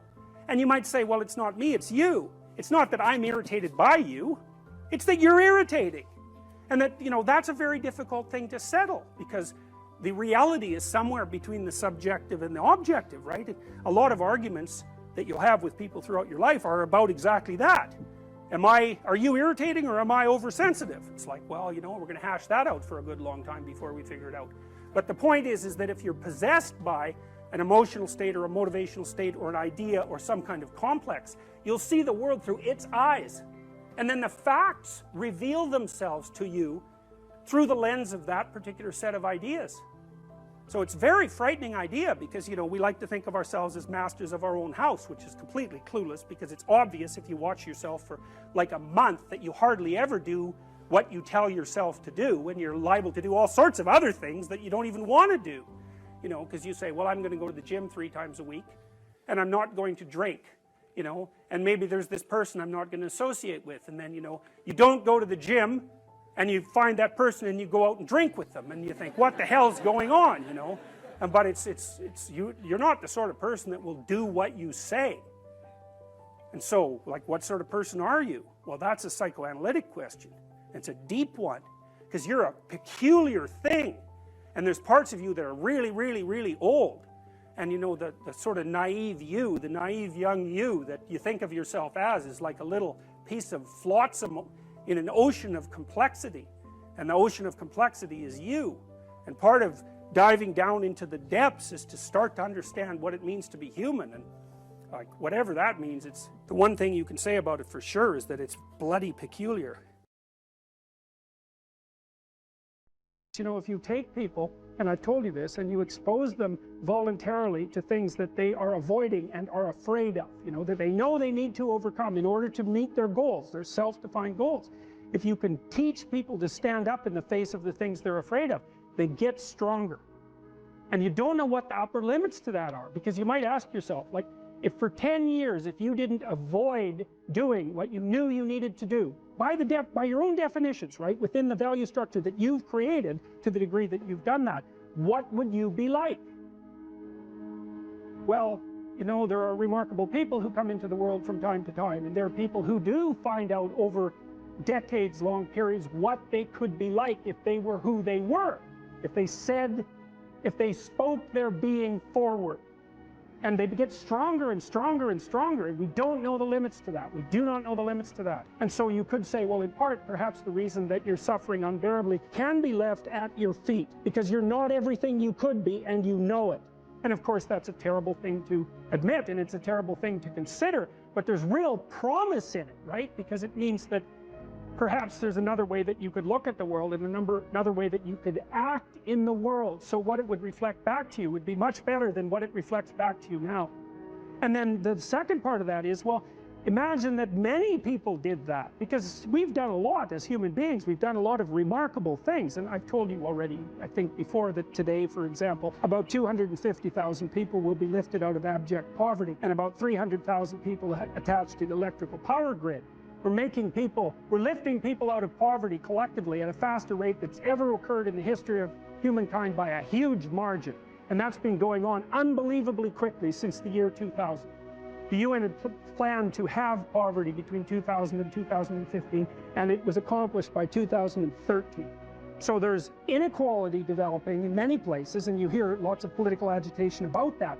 But overall, the tide is lifting everyone up, and that's a great thing. We have no idea how fast we can multiply that if people got their act together and really aimed at it. Because, you know, my experience is with people that we're probably running at about 51% of our capacity.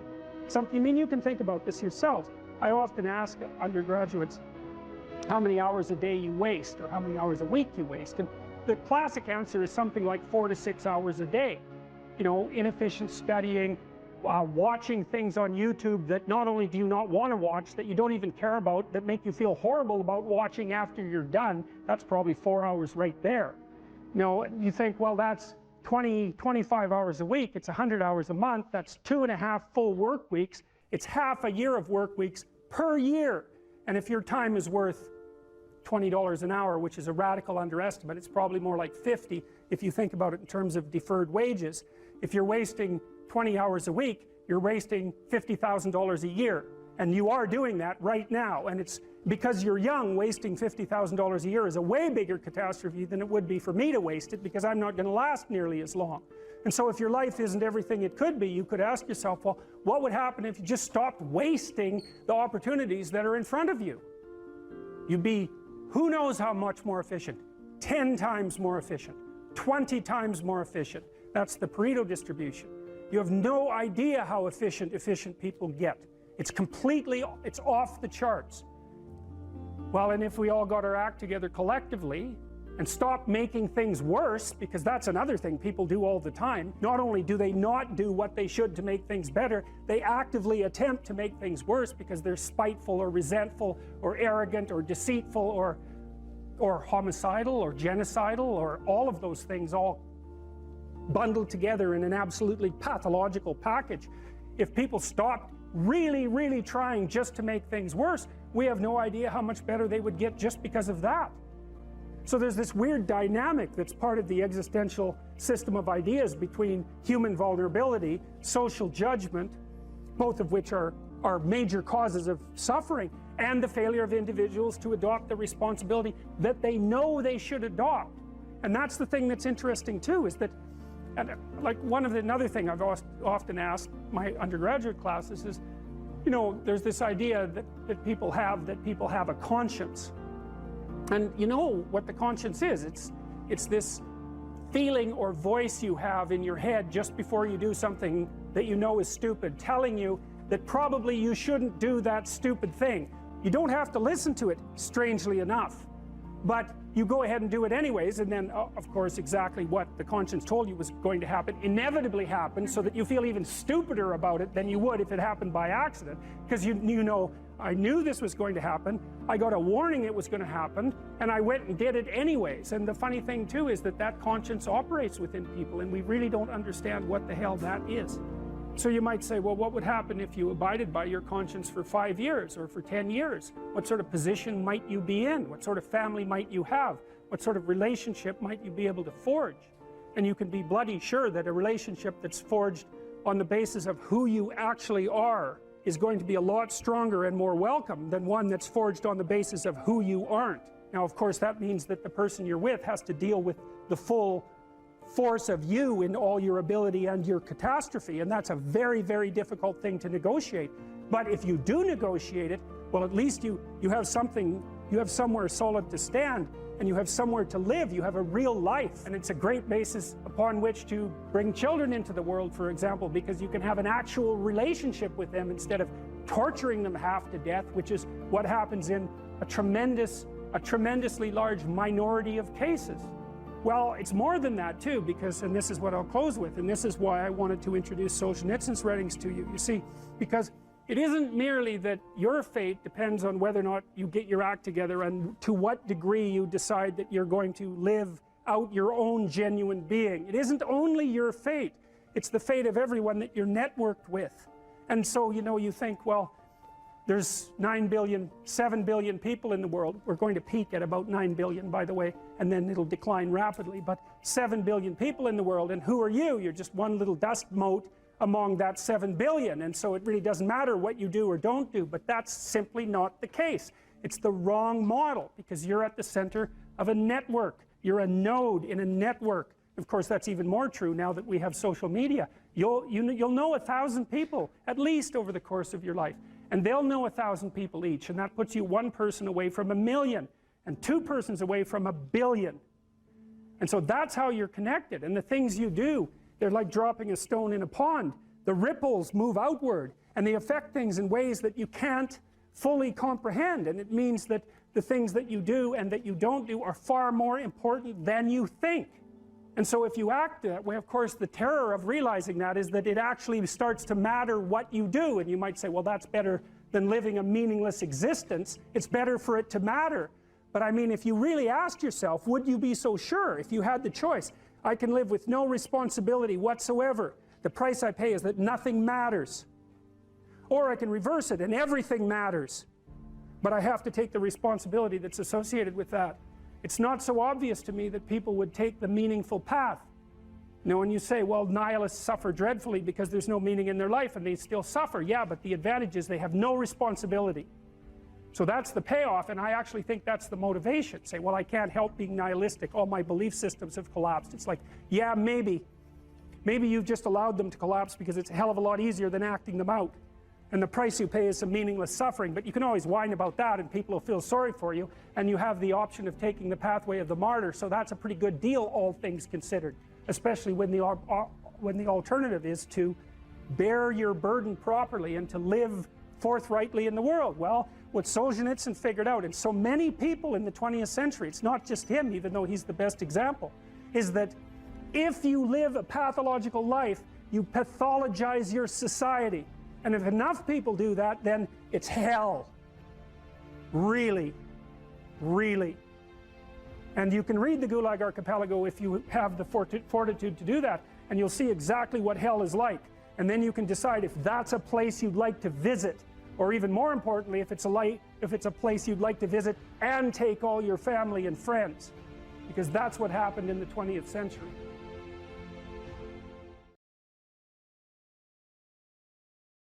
It's with our fantasy that we first meet the unknown, right? Well, look, say you're going out with a new person. It's like, what do? You project a fantasy on them, and then you fall in love with the fantasy. And aren't you stupid? Because you're going to find out that the match between your damn fantasy and the actual person is tenuous at best. And so Jung would call that a projection of either the anima or the animus. You know, the anima is what a man projects onto a woman he finds desirable. It's like, oh, she's the perfect woman. It's like, well, how do you know that? You've like seen her for 4 seconds, you know, but it grips you. And the same thing happens in the opposite direction. And it's an action of instinct, you know. It's like you fall in love with the image.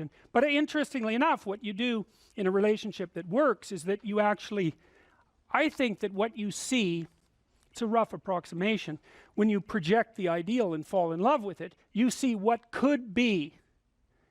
It could be that, but it's going to take you a hell of a lot of work, because like you got no shortage of flaws, and the other person has no shortage of flaws, and so you're bringing your flaws together, and that's going to produce a lot of friction, and you're going to have to engage in a lot of dialogue before you approach that level of perfection again. But maybe you can do it. And then you get to live happily ever after. Well, wouldn't that be nice? Well, so the unconscious meets the unknown, and it meets it with imagination and fantasy and dream and art. That's how you take... See, you don't just go from what you don't know to fully articulated knowledge in one bloody leap. You can't do that. You have to extend pseudopods of fantasy and imagination into the unknown. That's kind of what theorizing is like, right? Even scientifically, you know, you don't know something scientifically, you generate a theory. Well, it's an imaginative representation that your unconscious is helping you generate. And so you meet the unknown with fantasy. That's what the unconscious is for. From the psychoanalytic perspective, that's what dreams do. And you can see why. You dream about the future. You know, it's like, well, what's the future going to be like? Well, you have a little imaginative story going on, and it's like, you don't really create it. It's sort of, you watch it unfold. You know, maybe you can tweak it here and there, but it sort of comes to you from wherever the hell things like that come from. You know, the unconscious, that's the psychoanalytic answer. It's not really much of an answer, because it's more like a representation of a place that we don't understand. But that's where creativity comes from. And I mean, some people are really creative right down to the bloody core. So in my clinical practice, I often see people who are high in openness because they're attracted to me because they watch my lectures. And you have to kind of be high in openness to like my lectures. So because, well, you do, because they go everywhere, you know, and they're not necessarily very orderly. So anyways, lots of my clients are really high in openness, and they're funny people often, especially if they're smart, because sometimes they have the most nihilistic intelligence you can imagine. It's just self-critical and nihilistic and brutally brutal, man, and smart. And so they just criticize themselves out of existence. And so often I have to just try to get them to quit listening to their chattering self-critical rationality and go out and create something, you know, with their massive creativity. And as long as they're doing that, they're engaged in the world and happy as hell, but as soon as that self-critical rationality comes in and shuts down the creativity, they're just like walking corpses, you know. And it's because if you're really open, like you're a tree and it has some trunks, and you know, your most prominent trait is the most lively trunk. And if you're a creative person and you're not engaging in a creative enterprise, you're like a tree that has had its vitality amputated. And so this is not trivial. This is deeply, deeply, deeply rooted in your biology. And those are people often who have like dream lives you just can't believe. I have one client, he has like 4 spectacular dreams a week, and most of the time we just spend discussing them. I mean, God. And I had another client who could be lucid in her dreams, which is more common among women. She could ask the damn characters what they represented, and they would tell her. It was like, okay, that was pretty weird. And like a lot of the things they told her were really helpful, and they were not things that she wanted to hear.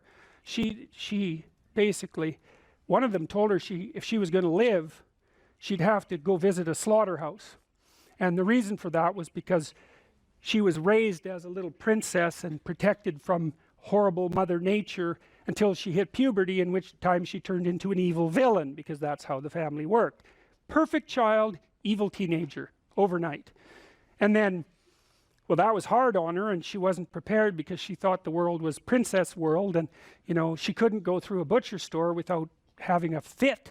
And no wonder, you know, like, really, Jesus, you know, it's no wonder, but you do it.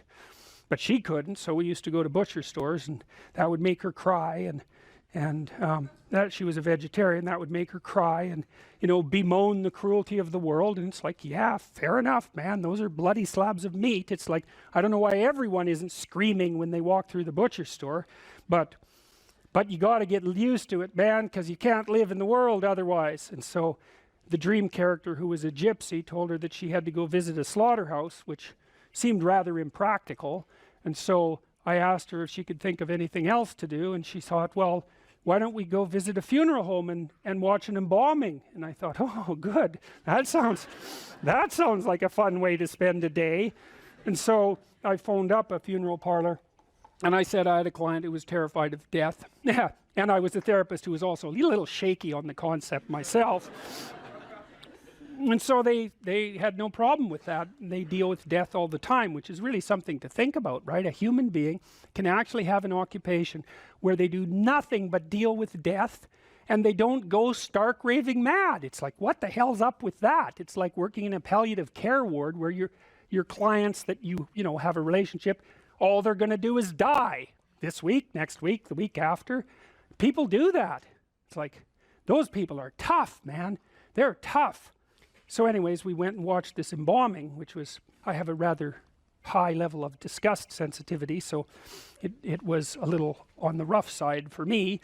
But she sat there, and first while she was not, we were outside this little room, she was not looking at that, man, no way. And she'd kind of go like this, and you know, that was pretty good. And then she'd go like this, and then she'd go like this, and then she watched it. And then she asked if she could go in, and she put on a glove and she touched the body, and she didn't have a fit, she didn't have a panic attack. And so she walked away from there learning that there was a hell of a lot more to her than she thought there was, and that she could see things that she didn't think she could see and live.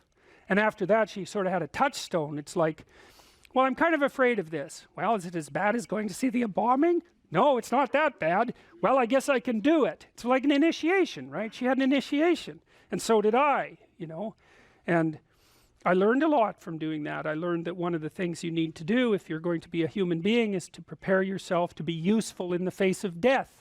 And so when you have a parent that dies, which, you know, shatters people's ideas, often they can't even think about it. If you can't even think about that, man, you've got some thinking to do, because you need to be able to at least think about that, because otherwise you're just going to be a wasteland when it happens. And you never know, you could even have a higher ambition. Maybe you could even be useful when it happens, instead of being part of the heap of destroyed people who also have to be taken care of. You know, and that's brutal. You have to be brutal to be useful in the aftermath of your parents' death. You know, you don't get to crumble and fall apart And no, you have every reason to. So you got to be kind of some tough monster to manage that. But do you want to be useful in the face of tragedy, or do you want to be pathetic? Well, so you're moving from point A to point B in your little circumscribed world. You've made everything invisible. And as long as that works, then your theory's good enough. It's accurate enough. It's true enough. You're in your little paradise.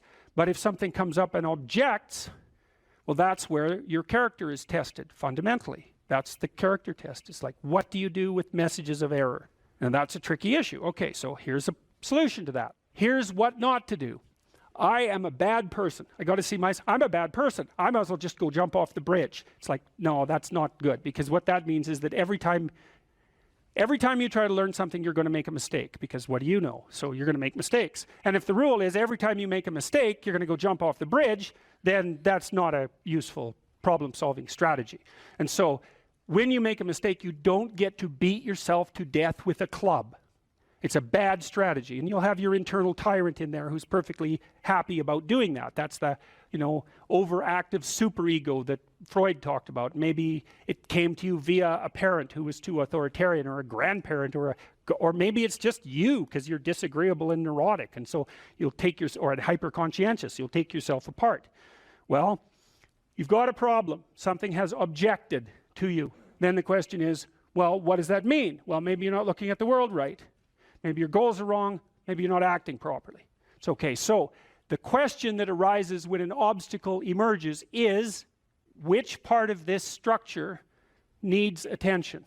And the first answer can't be all of it, which is why when you're arguing with someone in an intimate relationship and you're angry at them and you want to win, which is a big mistake, you want to win, you say, well, this is what you're like. Here's another 10 examples of how you've done that in the past, and I can enumerate more of them if you'd like.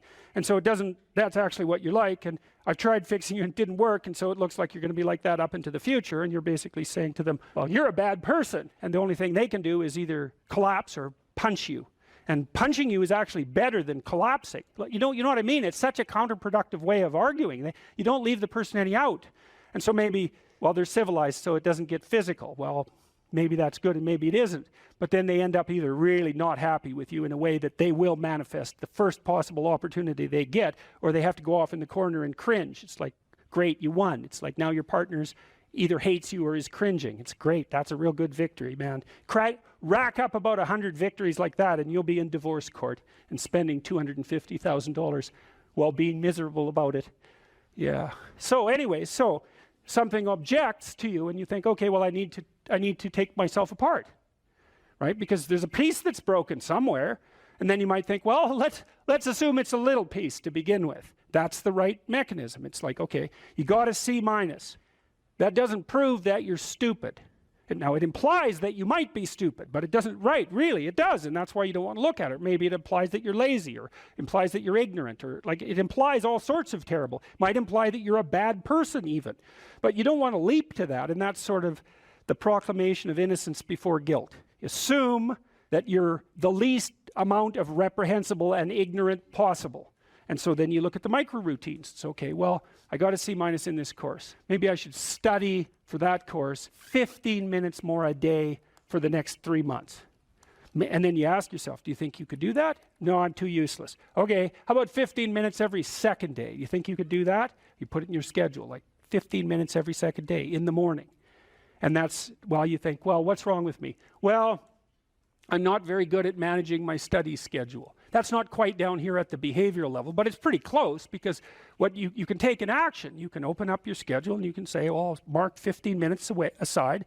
Then you can practice doing that. It's pretty low level in the hierarchy. It means, well, you're still not a horrible person. You just got to polish up your work ethic. And so what you want to do is it's like the old adage, you got to stand up for yourself, but you don't want to make unnecessary enemies. That's a really good thing to know. It's like, shut the hell up most of the time, but now and then you don't shut up because it's time to say something. You don't want to make unnecessary enemies, though. Well, you don't want to take yourself apart any more than is absolutely necessary. Start little, and you do that with people around you too. Like if you have a child, and the child does something that isn't right, then you think, okay, minimal necessary intervention. What can we do to decrease the probability that that's going to occur in the future? So, and that's a good thing to know with children. It's also a good thing to know with your partners. You're having an argument with them. It's like, okay, what the hell do you want? What's the minimum thing you can request from them that would satisfy you? And the evil part of your soul is going to be, I want them cringing in a corner. It's like, yeah, get that stuff under control, man. See if you can figure out what that person could offer you that would be minimal that you would accept. And then tell them that. It's like, here's the words I would like you to say in the apology I would like you to formulate, assuming that you think you did something wrong. We have to argue about that because maybe you didn't. But if you did, I want to specify it precisely and narrowly, and I want to give you an escape route. And you know, you might only be able to do it badly because you're still mad. So you apologize half-heartedly. It's like you get a pat on the head for that. Good. Next time it'll be 51%, not half-heartedly. Right? So it's careful training. It's careful training of yourself and other people with the goal in mind, but also with the least amount of harshness possible. And then the other thing to do as well, and this is also true for you, and this is something I learned from studying the behaviorists, is like watch the people around you like a hawk. Whenever they do something that you think is good, you tell them. That's wisdom, man. You'll get so far with that you cannot bloody well believe it. Because most people, you know, they're afraid of any number of things. But one of the things they're really afraid of is that now and then they'll creep out of their cynical shell and try to do something good. You know, it's like they're popping out this thing that's unbelievably vulnerable. They'll try to do something good and creep right back into their persona. And they'll look around and see if anyone noticed. And sometimes they'll get punished for it, and then, well, then they won't do it again, so don't do that. But then, now and then you think, hey, I saw you do this. That was actually pretty good. And they think, oh, wow, someone noticed. You know, it's like, wow. And then they'll think, yeah, I could do that again. And if you want to live with someone for a long period of time, I would say every time they do something that you would like them to do more of, number one, notice. Number two, tell them, right? Because I know you don't want to, because you really want to dominate them, and you don't want them thriving, because then they'd be competition to you, and you wouldn't be able to go complain to your mother about what a miserable partner you have, and you know how delightful that is. So you have to forego all that pleasure if you actually help your person develop. So you got to get over all that. It's really annoying. So, you know, you've got this person pegged as, yeah, you're stuck with them, and, you know, maybe it's the best you can do, but you got one eye open. And then every time they do something good, you don't want to notice, because if that elevated them a little bit, you wouldn't be able to feel so resentful and miserable and keep your eye open for the next possible affair. And that is what people are like. That is what people are like. And that's what you're like, too. That's what people are like. So you got to decide if that's what you want, or you want to help the person that you're with grow, you know. Now, it's dangerous because they might outshine you. Well, good. Then you have someone to compare yourself to. That'd be a good deal. It's really rough with kids, you know, because parents will stop their children from succeeding beyond them. They get jealous. And then they'll put them down. And then they have kids that do not like them. And they'll pay for it.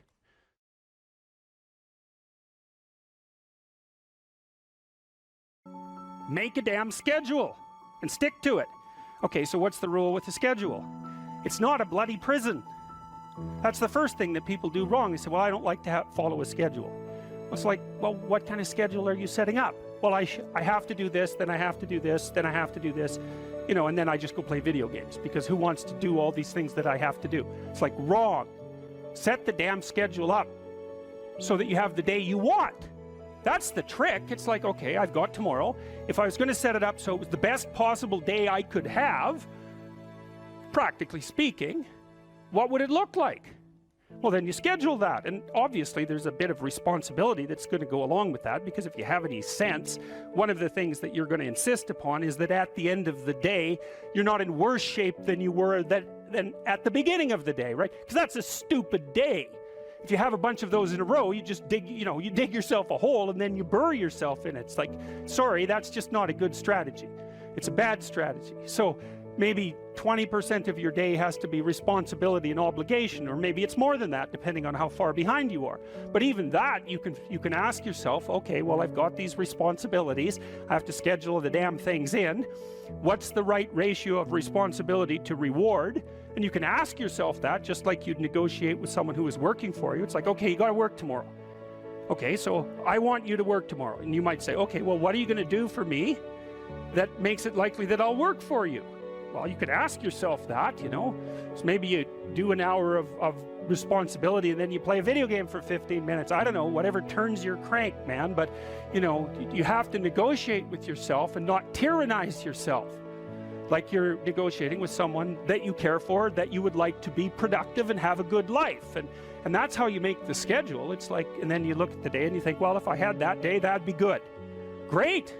You know, and you're useless and horrible, so you'll probably only hit it with about 70% accuracy, but that beats the hell out of 0, right? And if you hit it even with 50% accuracy, another rule is, well, aim for 51% the next week, or 50.5% for God's sake, or because you're going to hit that position where things start to loop back positively and spiral you upward. Plan a life you'd like to have, and you do that partly by referring to social norms. That's more or less rescuing your father from the belly of the whale. But the other way you do that is by having a little conversation with yourself about, as if you don't really know who you are, because you know what you're like. You won't do what you're told. You won't do what you tell yourself to do.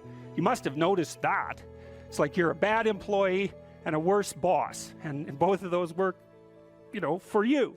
You don't know what you want to do, and then when you tell yourself what to do, you don't do it anyways. You should fire yourself and find someone else to be.